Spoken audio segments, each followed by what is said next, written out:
జై కేసీఆర్, జై కేటీఆర్. ముందుగా అందరికీ నమస్కారాలు. మాజీ మున్సిపల్ చైర్పర్సన్ కాపు సీతాలక్ష్మి, కొత్తగూడెం. జరుగుతున్న ఎంక్వైరీల వెనకాల ఖచ్చితంగా రాజకీయ కుట్ర ఉన్నది. అంటే రేవంత్ రెడ్డి గారు జైలుకు పోయినారు కాబట్టి కేటీఆర్ గారిని కూడా జైలుకు పంపించాలనుకుంటున్నారేమో. ఖచ్చితంగా రేవంత్ రెడ్డి గారు పప్పులేం ఉడకవండి. ఖచ్చితంగా ప్రజలు మళ్ళా ఏదైతే బీఆర్ఎస్ పార్టీ ఉందో ప్రతి ఒక్కరికి కూడా ఇప్పుడు తెలిసింది.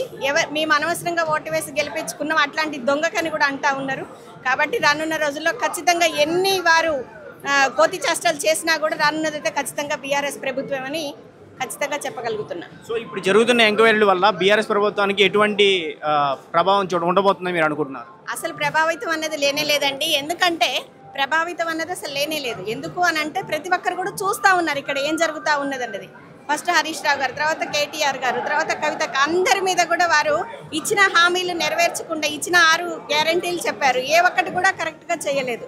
చేయకుండా మొత్తం డైవర్షన్ పాలిటిక్స్ ప్రజలలో ఇట్లా చేసి ఇంకా మాకు పార్టీకి సింపతే వచ్చే విధంగా ఉన్నది, కానీ ఎటువంటి ఇబ్బంది కూడా మాకు లేదని తెలియపరుస్తా ఉన్నాను. సో చెప్పిన ఏ అమలు నెరవేర్చుకోవడానికి ఖజానా ఖాళీ అయిందని చెప్తున్నారు, దాని గురించి మీ అది ఇప్పుడు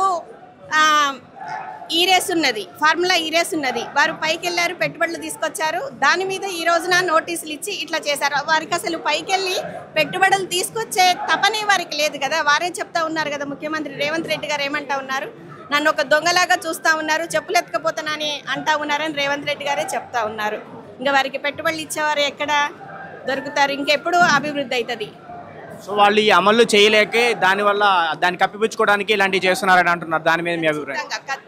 వాళ్ళు ఇవన్నీ కూడా హామీలు ఏవైతే ఉన్నాయో అవన్నీ చేయలేక డైవర్షన్ పాలిటిక్స్ చేస్తూ ఇట్లాంటివన్నీ కూడా చేస్తూ ఉన్నారు. మేము ఇప్పటికీ కూడా చెప్పేది ఒకటే, ఇలాంటి డైవర్షన్ పాలిటిక్స్ అన్నీ కూడా మానుకొని ఖచ్చితంగా మీరిచ్చినటువంటి గ్యారంటీల మీద, ప్రజాపాలన మీద దృష్టి పెట్టి మహిళలకి 2500 అన్నారు, చదువుకునే పిల్లలకి స్కూటీలు అన్నారు, 1,116 తులం బంగారం అన్నారు. ఇవన్నీ కూడా ఏది ఇవ్వకుండా డైవర్షన్ పాలిటిక్స్ క్రియేట్ చేస్తున్న రేవంత్ రెడ్డి ఇకనన్నా నువ్వు మారాలని కోరుతా ఉన్నాం.